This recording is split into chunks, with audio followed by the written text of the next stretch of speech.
Druhá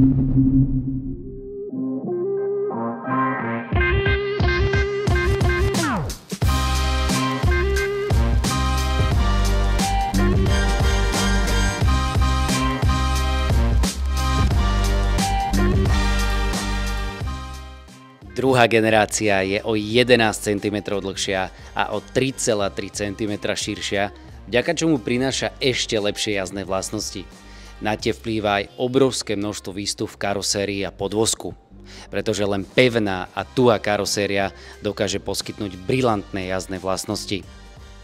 BMW M2 je vybavené plnohodnotným M motorom s označením S58. Ide o 3-litrový radový biturbomotor s výkonom 460 koní a 550 Nm. Motor ide krásne za plynom v celom rozsahu otáčok a na stovku zrýchli iba za 4,1 sekundy.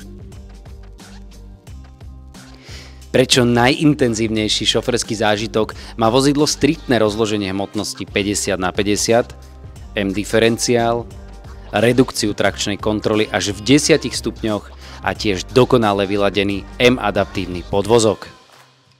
Vo vozidle sa cítite ako v motokáre. Všetko je orientované na vodiča. Spomeniem tieto geniálne M sedadlá, hrubý veniec na M volante a M špecifickú grafiku na displeji za volantom.